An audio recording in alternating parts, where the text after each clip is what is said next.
राज्यातील तमाम लाडक्या बहिणींसाठी आत्ताच्या क्षणाची महत्त्वाची बातमी. नोव्हेंबर ते जानेवारीचा हप्ता एकत्र 4,500 रुपये जमा होणार का? तर या संदर्भातील बातमी सध्या मोठ्या चर्चेत आहे. खरंच नोव्हेंबर ते जानेवारीचा हप्ता बहिणींच्या खात्यात एकत्र 4,500 रुपये येणार का?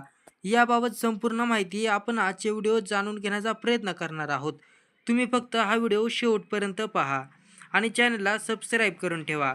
तर बघा, लाडकी बहीण योजना, ज्या योजनेमुळे लाखो महिलांना आर्थिक आधार मिळतोय आणि त्या योजनेचा नोव्हेंबर महिन्याचा हप्ता अद्याप खात्यात जमा न झाल्याने सध्या राज्यभरात मोठी चर्चा सुरू आहे.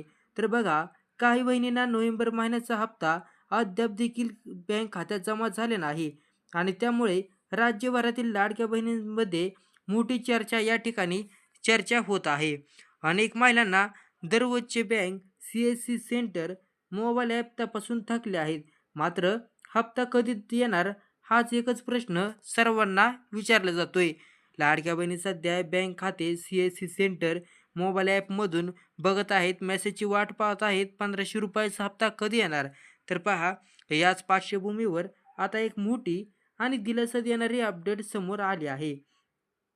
सूत्रांकडून मिळालेल्या माहितीनुसार नोव्हेंबर, डिसेंबर आणि जानेवारी या तीनही महिन्यांचे हप्ते एकत्रितपणे लाडक्या बहिणींच्या खात्यात जमा होण्याची शक्यता आहे. तर बघा, नोव्हेंबर, डिसेंबर आणि जानेवारी या तिन्ही महिन्यांचे हप्ते लाडक्या बहिणींच्या खात्यात एकदम 4,500 रुपये जमा होण्याची शक्यता वर्तवण्यात येत आहे. मकर संक्रांतीआधी 4,500 रुपये मिळणार का? होय, सध्या देखील अशी चर्चा आहे की मकर संक्रांतीपूर्वीच राज्य सरकार लाडक्या बहिणींना मोठी भेट देऊ शकते. तर बघा, मकर संक्रांतीपूर्वीच लाडक्या बहिणींना ही मोठी भेट देऊ शकते. 3 महिन्यांचा थकीत आणि येणारा हप्ता एकत्र दिला जात असल्याचं सांगण्यात आलं आहे. तर बघा, मकर संक्रांती आधी हे 3 महिन्याचे हप्ते एकत्र जमा होण्याची शक्यता वर्तवण्यात आली आहे.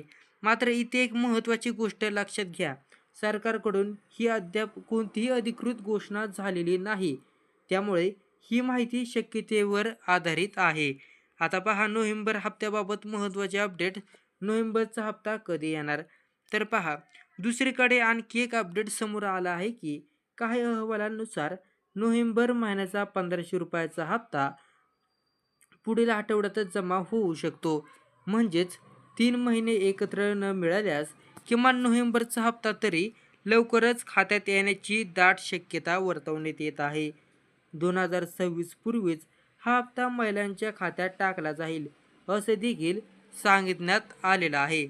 आता या ठिकाणी eKYC बाबत सर्वात मोठी अपडेट आलेली आहे. लाडकी बहीण योजनेचा लाभ सुरू ठेवण्यासाठी eKYC अनिवार्य करण्यात आलं. यासाठी सरकारने 31 डिसेंबर ही पर्यंत मुदतवाढ दिली होती. मात्र अनेक महिलांनी eKYC अद्याप पूर्ण केलं नाही. त्यामुळे तुमचा 1,500 रुपयाचा हप्ता महिन्याचा हा बंद देखील होऊ शकतो. त्यामुळे eKYC साठी मुदतवाढ मिळण्याची दाट शक्यता आहे. जर ही मुदतवाढ मिळाली तर लाखो महिलांना मोठा दिलासा मिळणार आहे. बघा, महिलांसाठी काय महत्त्वाचं, eKYC शक्य असल्यास ते त्या लवकर करून घेणं हे महत्त्वाचं आहे. सोबतच बँक खाते तपासा, ज्याचं आधारची लिंक आहे ते बँक खाते तपासा. हप्ता पडला का नाही हे एकदा चेक करा. अफवांवर विश्वास न ठेवता अधिकृत अपडेटची वाट पहा. तर मित्रांनो, बहिणींनो, हा व्हिडिओ तुम्हाला आवडला असेल तर व्हिडिओला एक लाईक करा आणि आपल्या चॅनलला अवश्य सबस्क्राईब करा व हा व्हिडिओ इतरांना नक्की शेअर करा. धन्यवाद.